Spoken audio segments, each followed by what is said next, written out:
Hey Boomers, it's Boomer Ranger Ron back with you again for what's perhaps going to be one of my most interesting videos and most important videos for you to take into serious consideration.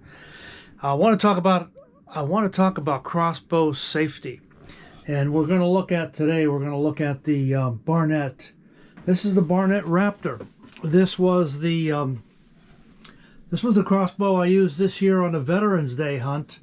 And I took $2 with this crossbow because, sadly, the Wicked Ridge M370 was out of commission because I had broken the adjustable clip that holds the bolt in place, arrow retention clip, I think is what 10 Point calls it. But I want to stress some serious discussions about safety. This is the flight rail. This is where the string is. When the string is cocked all the way back in here, this becomes the dangerous triangle that you want to avoid getting your digits in.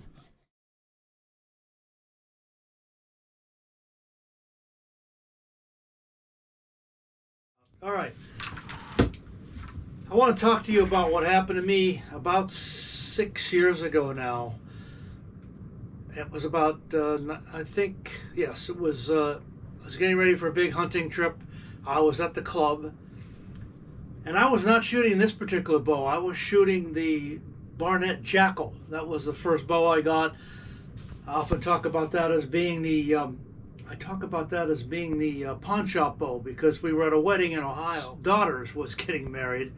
One of my cousin's daughters was getting married, and there was a 3.5-hour break between the church wedding and the reception. So we had some time to kill. My cousin Tony.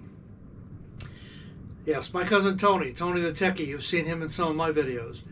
He said, well, let's go to the pawn shop. We went to a pawn shop, and for $196 out the door, I had a Barnett Jackal. Now, that Barnett Jackal did not have finger reminder guards. That is a finger reminder guard right there. If you hold the crossbow correctly, your fingers should never come up above the rail. Needless to say, the Jackal did not have finger guard reminders. And, well, one day I was not paying attention, and everything was set up just like this. And I'm looking through the scope. I'm zeroing in on the target. And all of a sudden, my thumb, got a little bit above the rail. The rest was pretty unnerving and very interesting. It nearly did take the top of this thumb off, and I can't really show you without taking a pen and drawing it for you, but there's my thumb, and you're going to see it in various other conditions. You're going to see it very, very soon. I'm actually going to sketch out. I'm going to take a red pen, and I'm going to sketch for you exactly what this thing looked like scar-wise. So I think this is approximately anyhow. And let's just say that. All right. So there we are. There's a replica, a representation of what happened to this thumb.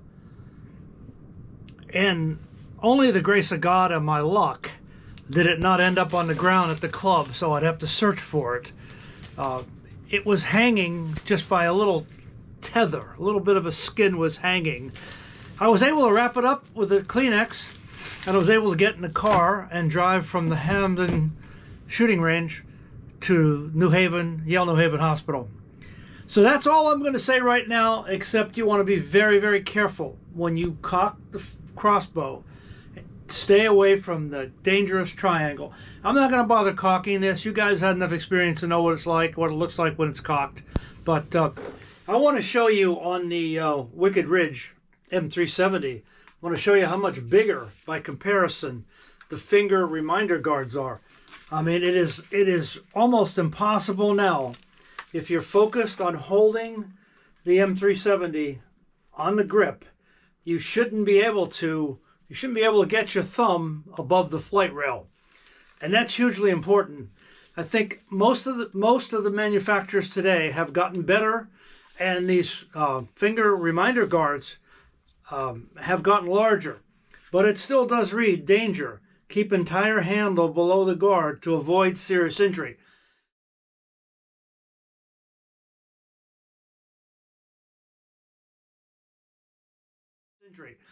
Now, I don't think 10 Points had any lawsuits, but Barnett has had a series of lawsuits that have taken place, and they've had to pay out a lot of money, and there are a lot of guys missing thumbs and other digits. So be very careful out there. Pay attention to that. Keep your thumb and your other digits safely below the flight deck or the rail. These are very powerful weapons. There's a tremendous amount of energy absorbed in this. When you hit the trigger and that becomes unleashed, it is flying down there. And most of these server strings have a metal lining. So it becomes, for all intents and purposes, a guillotine. Have fun this year. Practice. Be careful. And remember, whatever you do, do not get digits above the flight rail, and keep your hands safely below the deck. All right? Stay tuned. We got some exciting content coming up this year. I appreciate everybody watching. As always, please subscribe. Feel free to comment, share. All these things really do help my channel. Thank you all so very much. You are about to witness a traumatic amputation. It is not a pleasant sight. If you can't handle blood and medical knowledge of this type, fast forward and hit the control button. As I had mentioned and warned you, the severity of this injury was pretty significant. And I did make progress after the sutures went in and the hospital surgeon taped it up, bandaged it up. I was able to leave. Here I got some encouragement from a gentleman who owns, also named Ron, who owns a Shell station on Route 10 in Hamden. He was helpful, helped me bandage it on the way to the hospital. And of course, it took some influential medicine here in this wild turkey honey style. That helped a little bit kill some of the pain. And I made steady progress. As you can see here, you can see the stitches in great detail here. It took quite a while for this to heal, probably a better part of a month to 6 weeks. And to this day, I have a little lack of sensitivity. The nerve endings were severed, and I'm able to use the thumb, of course. It's just, there's some lack of sensitivity due to the nerves being severed. Be careful out there. Be safe. Pay attention.